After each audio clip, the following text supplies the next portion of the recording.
இன்றைக்கி நம்ம வீடியோவில் என்னது பார்க்க போகிறோம் அப்படின்னு பார்த்தீங்கன்னா ஒரு சைவ கறி குழம்பு தான் பார்த்துக்குங்க. வேறு ஒன்றும் இல்லை, மீல் மேக்கர் கிரேவி தான் வைக்க போகிறோம். இப்போ உள்ள கிளைமேட்டும் சரியில்லை, பிள்ளைங்களும் சிக்கன் மட்டன் கேட்கும் பார்த்துக்குங்க. சிக்கன் மட்டன் கடையில் போய் எடுக்கிறதுக்கே பயமாக தான் இருக்குது பார்த்துக்குங்க. உடனே நான் என்ன பண்ணேன், இந்த மீல் மேக்கர் ஒரு கிளாஸ்க்கு எடுத்து கொதிக்கிற வெந்நியில் போட்டு கொஞ்சம் உப்பு சேர்த்தே போடுங்க, அப்போ தான் உப்பு கரெக்டாக பிடிக்கும். நான் உப்பு போட மறந்துட்டேன், நீங்கள் உப்பு போட்டுக்கோங்க. போட்டு ஒரு 10-15 நிமிஷத்துக்கு அதை தனியாக வச்சுட்டேன் பார்த்துக்கோங்க. அதுக்கப்புறம் இந்த மாதிரி ஒரு பெரிய வெங்காயம், ஒரு தக்காளி அதையும் கட் பண்ணி எடுத்து வச்சுக்கிட்டேன். மீல் மேக்கர் கிரேவி வைக்கும்போது குக்கரில் வச்சோம்னா அது ஒரு தனி டேஸ்ட்டாக இருக்குது பார்த்துக்கோங்க.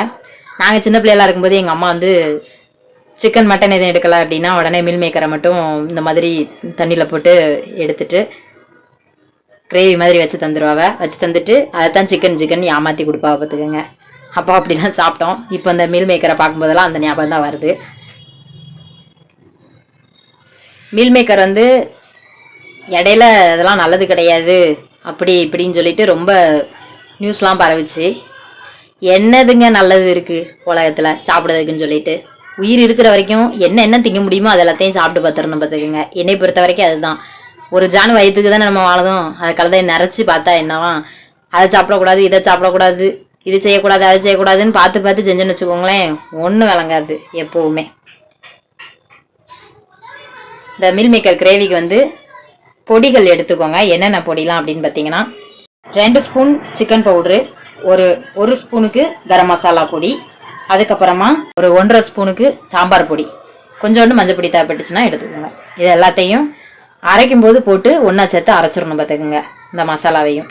இப்போ எண்ணெய் காஞ்சதும் அதில் பட்டை, கிராம்பு, ஒரு பிரிஞ்சு இலை, அப்புறம் ஆனியனு, இது கருவேப்பிலை, இது எல்லாத்தையும் போட்டு நல்லா வதக்கிங்க. வதக்கி எடுத்துட்டு தக்காளியையும் போட்டு நல்லா வதக்கி எடுத்துக்கோங்க. தேவைப்பட்டால் கொஞ்சம் உப்பும் சேர்த்துக்கோங்க, சீக்கிரமாக வதங்கும்.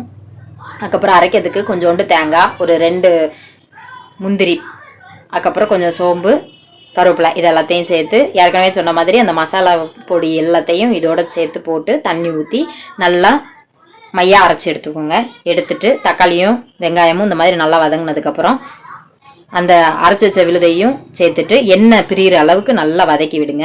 அதுக்கப்புறம் மீல் மேக்கர் நம்ம தண்ணியில் போட்டு வச்சுருந்தோம்ல அதை எடுத்து நல்லா பிழிஞ்சிருங்க. தண்ணி ரொம்ப இருந்துச்சு அப்படின்னு வச்சுக்கோங்களேன், உப்பு பிடிக்காது அதில், அதனால் நல்லா ஓரளவு பிழிஞ்சு எடுத்துருங்க. பிழிஞ்சு எடுத்துட்டு இந்த கிரேவி கூட சேர்த்துட்டு நல்லா மிக்ஸ் பண்ணுங்கள். அப்படியே மிக்ஸ் பண்ணும்போதும் மறுபடியும் எப்போ எண்ணெய் பிரிஞ்சு வருதோ அப்போம்போது அது கூட கொஞ்சம் உப்பு எவ்வளோ தேவைப்படுதோ அவ்வளோ போட்டுக்கோங்க. போட்டுட்டு உங்களுக்கு எவ்வளோ தண்ணி தேவைப்படுதோ அவ்வளோ தண்ணி சேர்த்துக்கோங்க.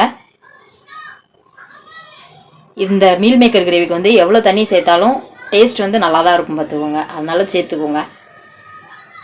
சேர்த்துட்டு ஒரு 3 விசில் மட்டும் விட்டு இறக்கிடுங்க.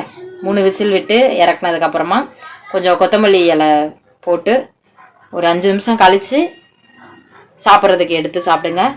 அந்த மனம் எல்லாம் அதில் இறங்கிருமா, ரொம்ப நல்லாயிருக்கும். மேக்ஸிமம் சிக்கன் மட்டன் வீட்டில் எடுக்காமல் இந்த கிளைமேட்டுக்கு ஏற்ற மாதிரி வீட்டிலையே எதையாவது செஞ்சு கொடுங்க பிள்ளைங்களுக்கு.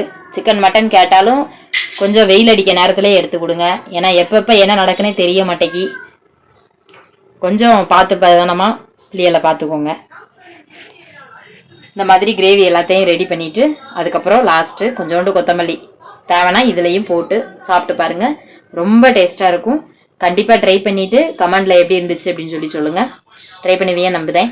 ட்ரை பண்ணி பாருங்கள், ஈஸியாக தான் இருக்கும், 10 நிமிஷத்தில் வேலை முடிஞ்சிடும். பிடிச்சிருந்தா லைக் பண்ணுங்கள், ஷேர் பண்ணுங்கள், கமெண்ட் பண்ணுங்கள், சப்ஸ்கிரைப் பண்ணால் மறக்காதீங்க கண்டிப்பாக.